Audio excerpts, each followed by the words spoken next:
सुप्रभात। मैं जगेंद्राणा। इजाज़त, खिलाफत एवं गुरु दक्षिणा,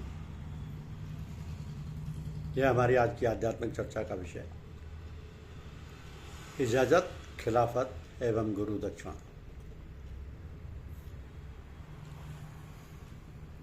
कुछ स्थानों में मुझे कुछ ऐसे सत्संगी बंधु मिले जिन्होंने मुझे अपना पर्चा देने के साथ में ये भी बताया कि उन्हें इस सिलसिले की इजाज़त व खिलाफत प्राप्त है। कुछ ने बताया कि उन्हें आचार्य पद प्राप्त है। उन सारे बंधुओं को उनकी इस उपलब्धि के लिए मैं अपने यहाँ मुबारकबाद देता हूँ। इन बंधुओं में से कुछ ने मुझसे भी पूछ लिया कि आपको कहीं से इजाज़त मिली है।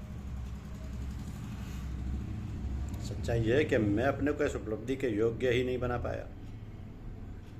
बुजुर्गों की बड़ी कृपा है कि वह मेरे जैसे गिरे पड़े व्यक्ति को अपने कदमों में बड़ी मजबूती से चिपकाए हुए। हमारा शौक भी है उनके कर्म का सदका। कदम ये उठते नहीं, उठाए जाते हैं। अपनी इस पतित हालत का एहसास होने के बावजूद कई बार ये मन में आया कि मैं इन बंधुओं को हाँ हूँ में उत्तर दे दूँ, परंतु महात्मा ओंकारनाथ जी साहब ने एक बार पूज्यपाद लाला जी साहब का वाक्य सुनाया था।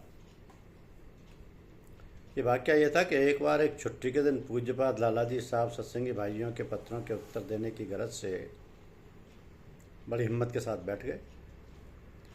उत्तर लिखने के लिए पत्र बहुत से थे। कई घंटे पत्रों का उत्तर लिखने के बाद पूज्यपाद लाला जी साहब बहुत थक गए थे, परंतु 2 पत्र उत्तर देने के लिए विशेष थे। इस पर आपने अपने भतीजे महात्मा ब्रजमोहन लाल जी को बुलाया और कहा कि भाई, इन पत्रों का उत्तर लिखते लिखते मैं थक गया हूँ। 2 पत्र विशेष हैं, इनका उत्तर आप लिखते हैं।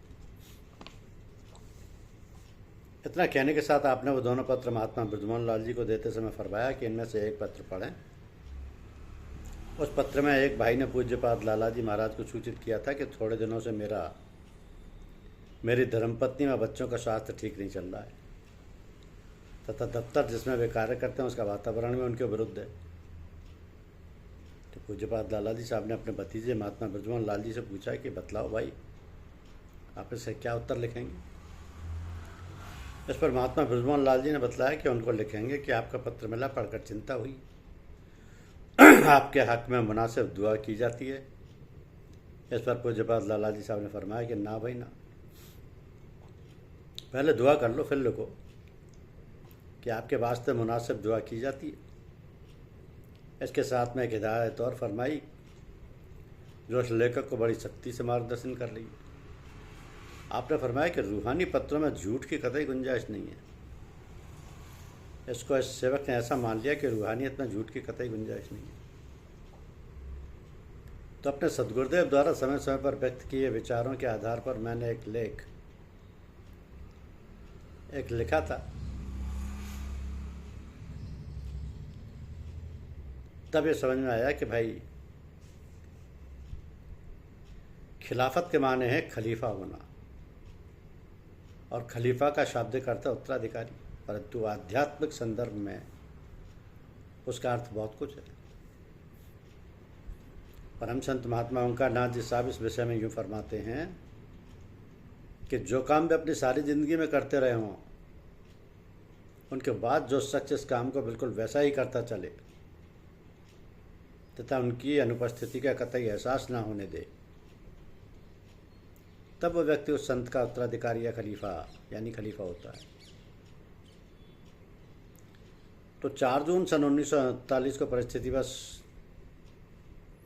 पूज्यपाद लाला जी साहब के परिवार में बतौर एक बच्चे के प्रवेश लेना पड़ा था।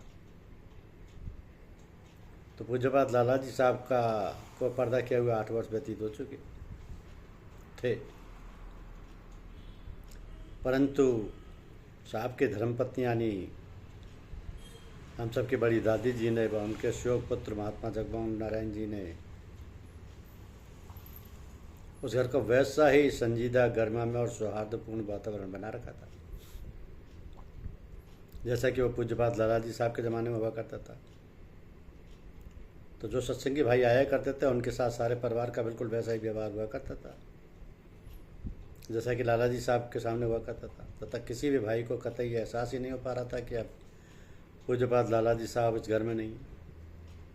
ऐसा लगता था कि वे घर में हैं तथा किसी कोठरी में कुछ काम कर रहे हैं तथा शीघ्र बाहर आने वाले हैं। यानी परिवार वालों ने किसी भी भाई को कतई एहसास ही नहीं होने दिया कि अब पूज्यपाद लाला जी साहब हमारे बीच में नहीं हैं, बल्कि लाला जी साहब के दर्शन पूरे घर में करा दिए थे। तो पूज्यपाद लाला जी साहब के निर्वाण के बाद एक बार हमारे सत्संग समाज में ऐसी हताशा की भावना भर गई थी जिसका बयान कर पाना कतई मुमकिन नहीं।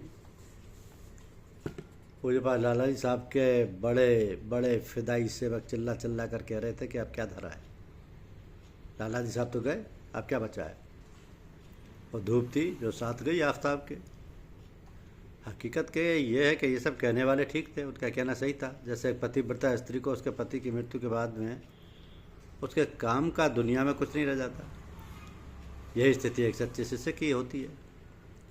उसका सब कुछ लुट जाता है, उसकी सारी शक्ति का केंद्र उसके सदगुरुदेव ही होते हैं। खूंटे के बल पर बछड़ा कूदता है तो उसकी शक्ति का केंद्र ही समाप्त हो जाता है। अब यह स्थिति केवल साधारण लोगों की नहीं बल्कि बड़े बड़े फिदाई शिष्यों की हो जाती है। जो जितना अपने सदगुरुदेव के निकट होगा, कृपा पात्र होगा, उसे उतना ही अधिक हताशा व दुखी होना पड़ेगा। परमात्मा ना करे कि किसी को इस हालत से रूबरू होना पड़े। अब परम संत महात्मा ब्रजमोहन लाल जी ने एक पत्र में सेवक को लिखा कि एक सच्चा शिष्य अपने गुरुदेव के बगैर रह नहीं सकता।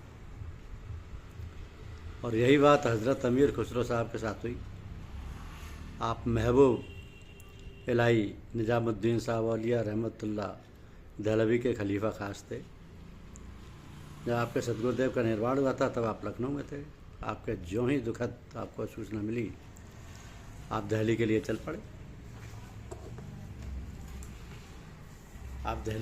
पड़े। यहाँ कर देखा कि उनके सदगुरुदेव एक चारपाई पर निश्चय पड़े, उनके सर के बालों से उनका चेहरा मुबारक ढका हुआ है। ये दृश्य देखकर आप तड़प गए तथा पड़ोस में एक चादर बिछाकर लेट गए। ये कहते हुए अपना शरीर छोड़